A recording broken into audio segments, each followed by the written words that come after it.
Hey guys, so back with another video about this ink illustration, except this time I'll be going over the process on how I made it from start to finish. I started out with a pencil sketch that I kept very simple. Typically when it comes to making something with ink, I like to keep the sketch very plain so I can build as I go. If you've seen how I sketch portraits for painting, it's very similar in the sense that I use my own reference picture and keep everything pretty simple. Except I don't really draw where the values shift like I do with painting. That's something that I find easier to build when I'm working with ink, so it's not something that feels necessary in this case. Next up is the outline, which I'm doing now. I always start with a rather thin pen, in this case a 0.1 extra small Faber-Castell artist pen.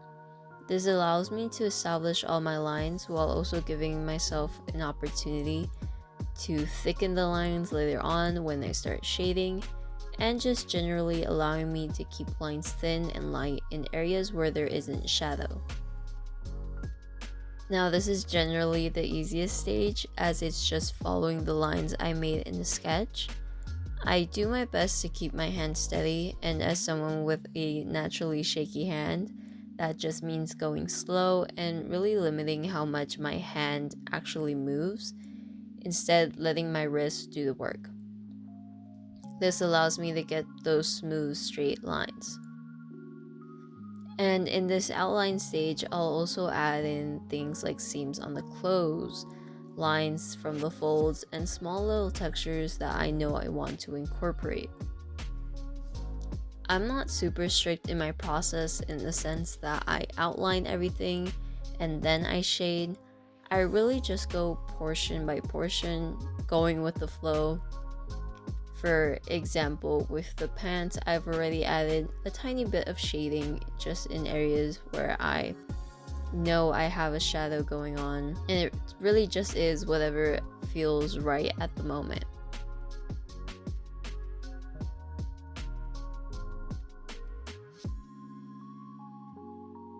I also do the same thing with the shirt because I knew I wanted to keep the shirt pretty light. I went ahead and added some hatching just because it felt right at the time, especially because I knew that the shirt wasn't going to have much hatching in the end. Because again, I wanted to keep that shirt feeling like it was white.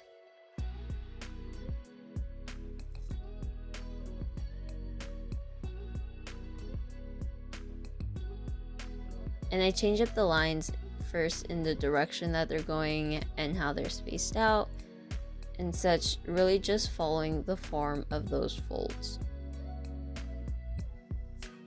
Now, rendering can be done a few different ways when it comes to ink. I have a video explaining this process with a bit more detail, but some of the ways of shading with ink is simply making certain portions of the outline thicker, using hatching lines or stippling. Creating variation in your line weight is one of the easiest ways to create that look of light and dark without actually having to shade, because it adds a lot of visual interest in a relatively simple manner. But I did a lot of hatching first on the main areas where I wanted a strong shadow, as well as on areas where I wanted texture, like on the handle of the tool and on the pieces of wood.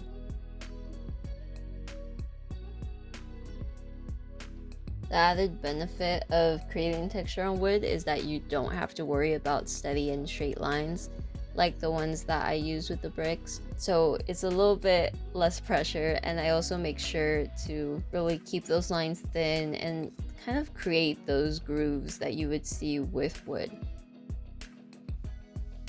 I also did a little bit of shading in areas that I wanted to be darker, but I always keep in mind that I can just come back later and put in some more detail. Overall, I do my best to take my time when inking, partly because I want those smooth lines, but also because ink isn't something you can erase, so going a bit slow just helps me focus. You can also see me moving the paper from time to time rather than changing my hand placement, because it just makes the job a bit easier when your hand isn't awkwardly bent.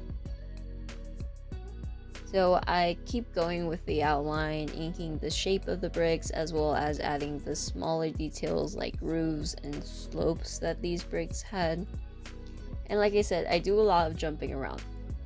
So using that same extra small pen, I did the shadow underneath the figure, keeping the lines close together to make it pretty dark, and layering some shorter lines much closer to the figure so it functions like a gradient. While working on the shadow, I also decided to add a bit of hatching to the jeans and the shoes before moving back to the bricks. Really just focusing on some of those darker shadows, and of course adding those small details like seams on the jeans.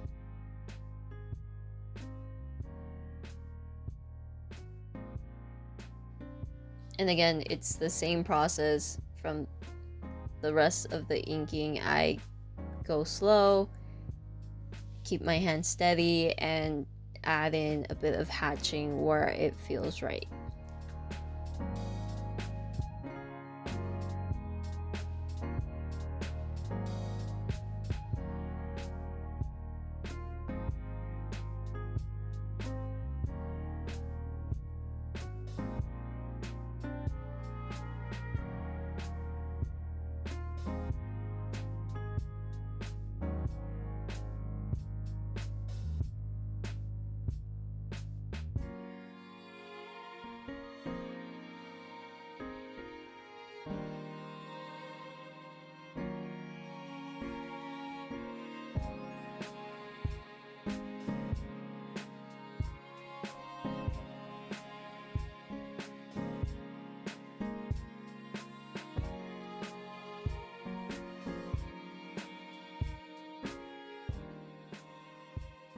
Once I had the outline done entirely, I went back and started strictly focusing on using those shading techniques of, hatching, line weight variation, and stippling.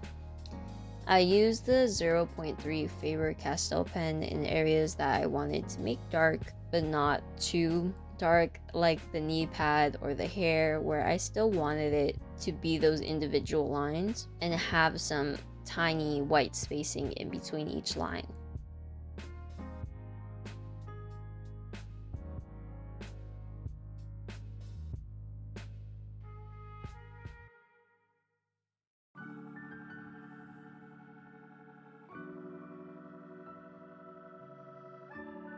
But for hatching, though, I did keep working with that extra small pen, keeping everything pretty light and slowly building up the shadows by layering more lines on top of it. For very light lines, I didn't really press the pen down on the paper. Instead, I would essentially scratch the paper with the pen to get those really subtle changes of value. I started adding hatching lines in areas with folds and shadows, and also some of the pieces of clothing that I knew I wanted to be darker. And I change up the direction of the lines based on what feels right for that form. Like with the jeans, the bottom lines move a bit more upright while the top part is a bit more slanted, because I want it to feel like it's going forward, sort of like it's wrapping around the leg.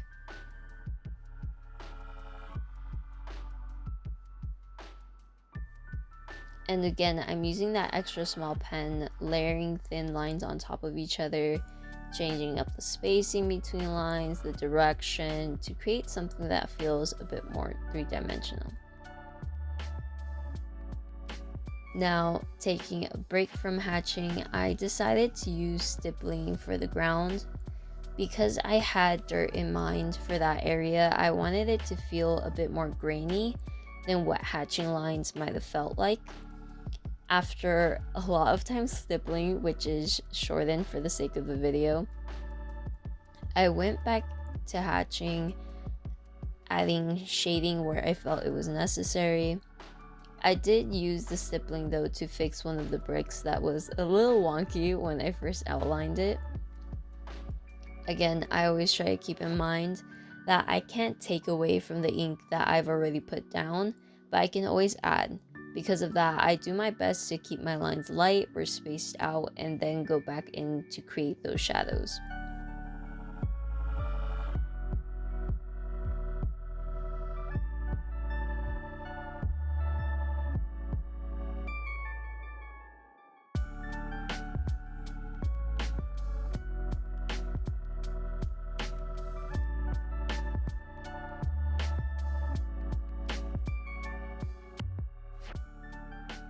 By this third day, most of the inking was done, so I went ahead and filled in those blank areas, but I also decided to darken up some of the parts that I felt were too close in value and needed a bit more contrast.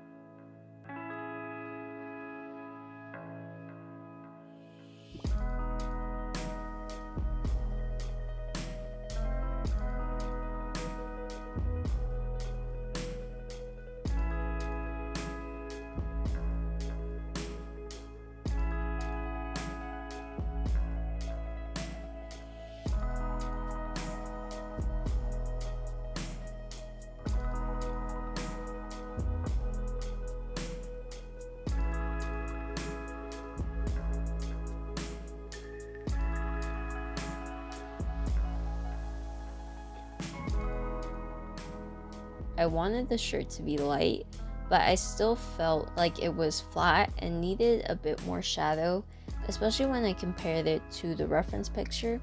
So I added that scratched ink look for some subtle value change.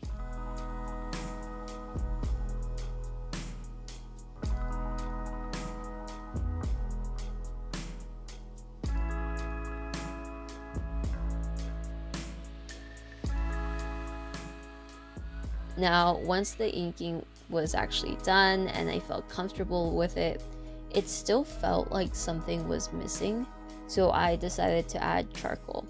Charcoal is such a nice medium to use with ink, and it was a great way to add a bit more value shift. I used this willow stick from Generals and blended it out with a Q-tip.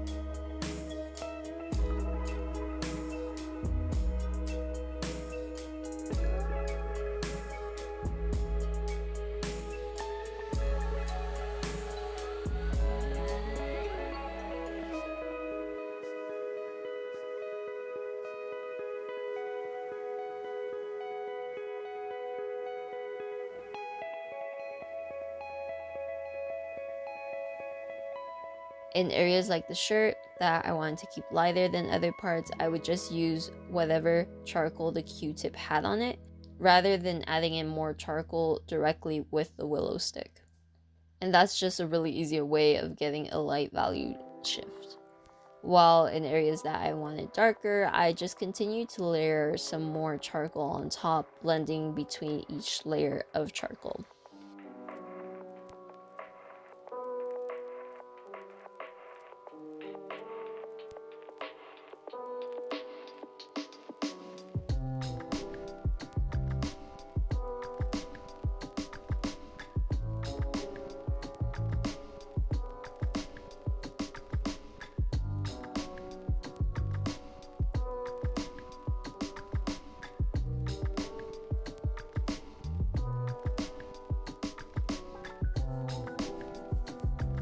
And here we have the finished illustration.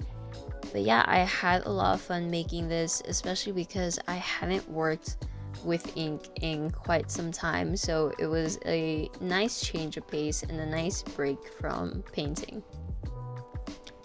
So I hope you guys enjoyed the video, and I'll see you next time with a new one.